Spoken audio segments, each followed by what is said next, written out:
This is not something easy that we're talking about. If it was easy, everybody would be doing it, which is super awkward. Very, very awkward. Difficult conversations are difficult. Yeah. All right, we are back again. One more time, Mr. Sharon. Let's do it. We are here, gathered here today, not to get married, because you and I are both married. So very lovely people. Right. But we are instead, well, I should say, I said to Jason and Julie Levine, because I saw them this morning, I love my husband, and some days I happen to like him too. Right. No, that's every day with Stacy. I get it. Some days I actually like him too. Right. Some days he likes me too. So it's kind of a two-way street, right? No, we are gathered here today to talk a little bit about how to hold people accountable, because this is one of the things that I really feel that people come to us for. Yeah, for sure. Especially keep with us stay with us. Is that the word? Yeah. I think that helps too.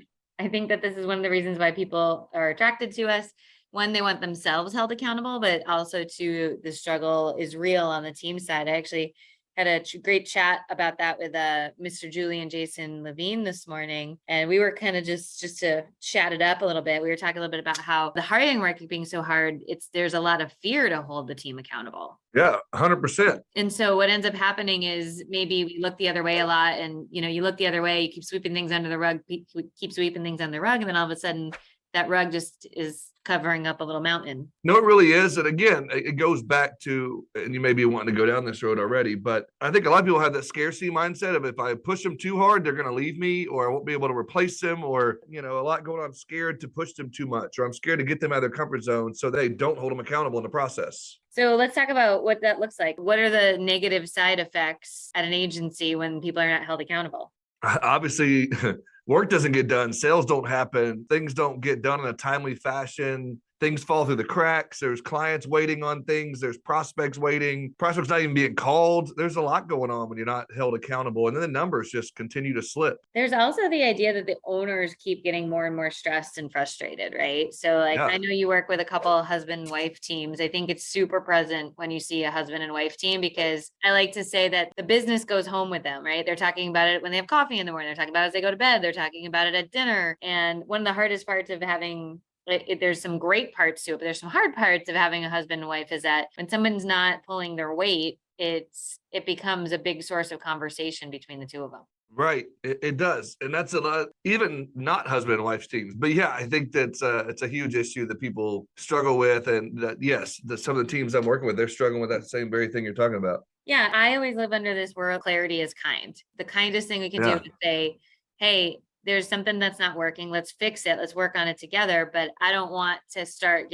throwing shade at you unofficially. I don't want you to start getting resentful. I don't want the rest of the team. And I think that that's another strategy I think about a lot, which is, how am I going to protect these other team members at this agency? There's some rock stars here, and this weak link could run them off. It's that day that recruiter calls, and when your top people thinks about taking it because they're just so frustrated because you, as a leader, when you're not addressing it, look like they can't trust you. What are you doing? This is a problem. Who's more important, you hurting their feelings or me, who's got the biggest book in the agency? And you start really getting into some of that stuff, which is super awkward. Very, very awkward. I think, it goes back to holding those, as an agency owner, you got to hold yourself accountable on some of the things you've got to get done. But again, you're afraid to do it, or you don't want to do it, or who's going to pick up if I put it down, or whatever it might be. So the accountability starts at the top, in my opinion. No doubt. So let's talk about why accountability is a little hard, right? I think that this is not something easy that we're talking about. If it was easy, everybody would be doing it. Think about personally how hard it is to stick to a diet or go to the gym or do any of the things that save money, whatever it is. It's all really hard. Is it easier to go out to dinner tonight, or is it easier to save money? It's way easier to go out to dinner, have a good time, but then your goals don't always get hit. And so in the blog that we did this week, we kind of outlined a couple items I thought would be good to dive into your game. So I think the first one is the access to clear facts. Accountability only can truly happen when it's clear. It can't happen when it's gray area or vague, and I see this a lot with agencies. They're trying to hold somebody accountable, and then they're like, well, let me just tell you, I looked at the instructions and they were a little unclear in these two areas. So maybe that's what tripped them up. And they take a lot of the blame in themselves, which is healthy, but when taken too far, you're not able to hold the person accountable because you're constantly looking in your own mirror versus you hired somebody 2 months later and they had those same instructions and did just fine. Sure. Or you've got outside producers saying, oh, I'm doing this, I'm doing that, I'm out doing this, I'm going to this event, I've been prospecting for 3 hours. Okay, well, what did you do during that 3 hours? And that's Right. where, Was it again, successful? What was the outcome? yeah, I mean, where are the numbers? Where's the X dates you put in, or where is the production? Where is this? Where's the phone number for these people, or where's the follow up? I don't know. It's just, you can track all of that very easily if you put in the right data in your system or whatever you're using to track it. Yeah, well, my infamous saying, numbers don't have feelings. Right. People do. So if you're looking hardcore at the numbers and the numbers don't equal out, you have to make decisions based on the numbers, because one of the roles of being an owner and a leader is to be a steward of the resources of the business. There's not infinite resources, not infinite resources of time, of money, of bandwidth of people. And so I'm actually just thinking, I worked with an agency a couple years ago, and unfortunately, like, there was a big thing. They did not want people to see the numbers. They did not want people to see the numbers. I started saying why. Well, it turned out that their account managers' books were completely imbalanced, and they knew it, which meant that they were like pummeling the workhorses, and the people who they couldn't trust had smaller books and they still weren't able to keep up. And they did not want the workhorses to know that they were leaning on them that heavily, and they didn't want to hurt the feelings of the people who didn't have the same size book. And I was like, but you created this. Like, well, yeah, it's the classic 80-20 rule. I mean, they were relying heavily on the 20% to do all of the heavy lifting. yeah. And like, I'm like, and so one way or another, like I always say, the truth will set you free. The truth always comes out, right? Like it's right. like, it's going to come out. It's not going to be pretty. Like, what's your plan to fix it? And they had no plan, and they had no intention of fixing it. And I was like, we'll go off of feelings then on this one, I guess, like, cause it's their agency. It's not my choice one way or another. I can encourage, but they felt the repercussions were just going to be far too great. They wanted some renewal calls made. So they got some renewal calls made, and the world kept going around. But that always stuck with me. Another challenge, and this is something I'm starting to get super encouraged by, and I want to share that with the listeners out there, but hiring is very challenging. Yeah. It's like a body is better than nobody, or, well, they have a license, they can fog a breath, they can answer the phone at least, right? I think that kind of leans a little bit into the scarcity mindset that you were talking about. Yeah, I'm from the future. I knew you were going to talk about that. I think you're right. I see that way too often, especially dealing with agency owners that have that producer with a large book that's now kicking their feet up on the desk. It's like, if I push him too hard to leave, I'm like, okay. Or the one that, is just struggling to get feet underneath him. It's like, okay, well, and it's like, if I push him, he'll leave. Okay, well, it's not doing anything. One way or the other, you're losing. So again, it's one way or the other. I think you have to have that. And again, that scarcity mentality is real. And I think it's in large agencies, it's in small agencies, big towns, small towns. It happens all over. But again, it's a fear, and it's not healthy at all. And I'm so excited about some things. Really? Yeah, I just had a really great week this week with an agency that I've been working with for a long time. I don't want to name names, but they've worked so hard, and they've got a lot of personal things going on that are not pleasant, but they've really been intentional in their culture and hiring, and they've been hiring when they don't need people. And they're really in a position now that's awesome. And they've found some super great hires. And it's like people that are like gifts from God, not like, hey, this person had 2 years experience 7 years ago. Right. Right. And they have to drive 35 minutes through a mountain range, and it snows here. So I think we should hire them because there's nobody else. Like really, really good, high quality. And they're getting attracted by people in the insurance industry because of what they've been doing. And I just get super psyched about that. And I think about some of the other clients, even that we work with mutually, that have had some breakthroughs on hiring. And it's been because they've been doing it for so many months now. Yeah. And I think people get frustrated. They think about like 10 years ago where you put an ad up and you had 50 qualified candidates, and we're just not there anymore. I want to give, for all of you frustrated with hiring, keep at it. Your time is coming.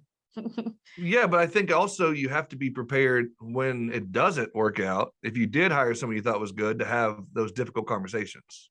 Yeah, I've also changed my whole tune on hiring now after seeing so many things. Like, I'm so jaded, Heath. Like, I've seen people take a job, come in for 3 days and not come back ever again, like not even formally quit.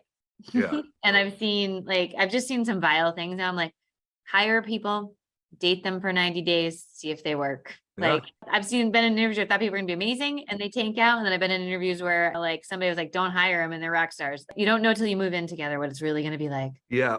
I mean, I'm even seeing like and this is a little off subject, but like I drive down the road in my town, I see like McDonald's, for example, and they're giving like 401k and they're giving like all kinds of benefits and like high pay, like well above minimum wage. And Yeah. they still can't get people to go work there. It's crazy. The world that we live in now, however you feel about that one way or the other, I still think it's nuts that we just can't get anybody to work or find good Like people. I said, I think it's changing though. I think the Yeah. good people are like, hey, it's time for a change. I would agree. That's where you want to be at. Next reason we don't hold people accountable. Difficult conversations are difficult.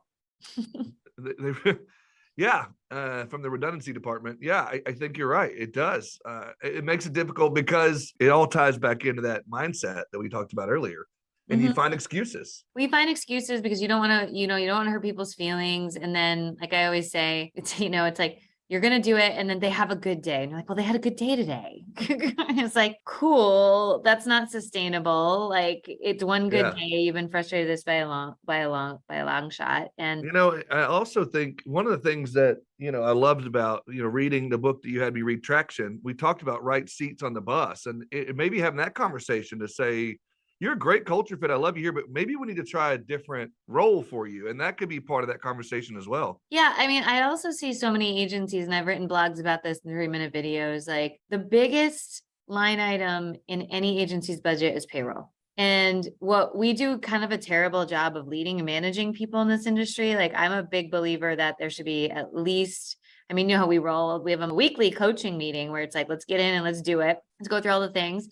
Pros, cons, what's working, what's not working. And it's like when you get in the habit of meeting, I think so much of it is calling the meeting. Like I'm going into the principal's office now. Where if you're meeting people routinely and giving feedback, it's not as daunting and or scary. And I think people receive it better and leaders feel like there's progress. I don't know. It seems to me like when you do an annual review, and some agencies don't even do an annual review, anytime something has to be addressed, it's always negative. You're not getting called in the owner's office because they want to give you a high five for selling an umbrella policy. Yep. And I think also on top of annual, I think you should have routinely like monthly or even Weekly. 90-day, weekly for sure. Weekly. However that works in your agency, depending on how that looks, I think, yeah, you're right. And payroll, biggest expense. How do you manage your biggest investment you want to tend to it? Like there's this great quote that says, if you had a farm and you had cows, you would tend to the fences and you would tend to get feeding them every day. In insurance, we just don't really do that. Right. It's sad. I guess this is another redundancy one. I guess I put redundancies in the blog, but I love it. I think it's great. The agency is consistently inconsistent. Very, very true. And that's a tongue twister, but yeah, it's very true. But when I first saw this, I wondered where you were going with that. But now that I see it, we have to consistently hold people accountable. And that's hard to do because most agency owners are inconsistent themselves. And I know I'm that way as a father. It's hard to be consistent in that, whatever that looks like and why ever that is. I don't know. You've been in enough agencies. Why do you think that is? It's hard to even hold at the top to be consistent. Well, I mean, when you own a business, there's no, like you're calling the shots, right? You are driven to a level that is there, but you have to keep holding yourself accountable as your business changes and grows to different things, right? Like whether it's looking at your accounting, whether it's having these meetings every week with your team, you may not like it or see value in it early on, and then it clicks one day and it's like, okay, this is working. This is solving problems. I'm not bogged down here or there, or wherever. I find though, the biggest one of this one is, well, we didn't hold Tina accountable to that last year when it happened. Right. I'm like, and that was fair. 365 days ago. No time like the present to start. We got to start somewhere. You can't, well, 3 years ago, there was a producer that we didn't let go and their numbers were worse than this. Well, you know what? If you want change, you have to put all your energy into the future and stop looking in the rearview mirror. Like this is the day. And from this point forward, everybody will be held accountable to it. That's it. Right. The next one is, this one I think is probably the biggest one that I see all the time. It's like, we look in our own mirror before we look at the person. It's like, well, I didn't have my coaching meeting with them last week, or, well, the compensation plan is a little unclear. Or, well, they didn't get that many leads this month. Or, well, they didn't have any leadership training. That's probably why they're a terrible manager. It's like, okay, like nobody's a perfect person. All we're talking about is having a conversation to address something that's not working to get accountability. And I don't know, that's a tough one, I think. No, I completely agree with you. You said it well. The other statement I'm kind of famous for saying, I guess I shouldn't say I'm not famous, insurance famous. You can't care more about the team member's success than they do. So if you're working harder than they are at their own career, that's never going to be a good sign. But that's a real thing. Like that, You say that and people listening are like, but like if you really think about it and dissect it, it's the truth. Like so many agency owners care more than their team members do. It's like a real thing. First of all, 995% of my leadership training comes from being in an addiction family and taking many years of therapy. It's like, you can't care more about their sobriety than they do. And I was like, Right. I am.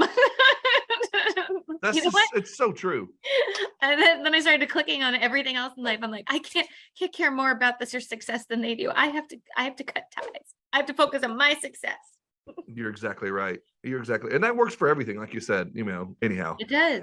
You know. And then the last one that we have here is favoritism in the agency. And this comes out a lot in our agency assessments, where it's like, I'd say probably 70% of the ones I do. So maybe like, well, there's favorites here. Right. And it's a human nature thing, but it just happens. Like you said, it goes back to everything. Like it's in every facet of life. And so, but it's a struggle that you have to overcome and realize that you can't.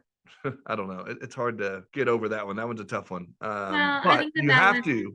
I think it does happen though. I really do. I think some people are maybe friendly outside of work. I think sometimes we don't always make everybody feel as welcome. There's different personality types. Some people are more introverted, extroverted. And I think you have to be super careful about it. I met this past week with this one agency, and it's husband and wife own it. Their daughter works there, and the son-in-law just joined. And I was trying to explain to son-in-law, like, you're a son-in-law, an employee, a husband, and a producer. Yeah. And you might own this agency. Like, you have a lot of hats. You got to make sure you're wearing the right hat at the right time. Right. Your wife's mad about something her parents did at work. You got to pick right now who you're going to be. Yeah. And that's a whole nother discussion for a whole nother podcast. But yeah, you're right. And that can make things very difficult. So it's the same thing with hiring your best friend or hiring your cousin or hiring whatever. You got to look out for those things as well. Agreed. So these are the major struggles that people have. I hope you guys check out the blog that we have. Ethan, I do have to wrap it up. We talk a lot about how you have to have a 10-year vision, how you have to have a clear leadership a structure. I think a lot of reasons sometimes the accountability doesn't happen is we don't have enough leadership roles in insurance. And I know some agencies feel like they're not big enough. Not right. You could have a team lead, you could have a point person. You need to start identifying leaders, because otherwise you're never going to hold everybody accountable. Agency metrics and getting comfortable with that. Hiring, job descriptions, incentive plans. And I hope everybody does go check out the blog to read the incentive plan section, because I do think that that's another one we could do a whole podcast on, but we have to leave you and depart you. So go ahead, check that out. But if you're struggling with accountability, your best bet is to read the blog. Second best bet is to call us so that we can help you build that structure inside of your agency. Because don't wait. Start now. Just start today and move. Just do it. Yeah, it's a conversation, right? Like, and we'll tell you if we're a good fit or we're not a good fit for you. So don't be shy about that. But you all deserve out there the agencies that you desire. And the only thing stopping you from getting it is you. And so if you need a little help in this area and you need an outsider, I like to say running an agency is very lonely at times. So let's help you make it not so lonely. There you go. I like that. All right, we'll sign off with this. Watch for our next blog on Heath Sharon wrote the next one. Oh yeah, on how to run an effective meeting. That's the word. Oh, had to get that in there. All right, everybody. We will see you in our next blog and podcast.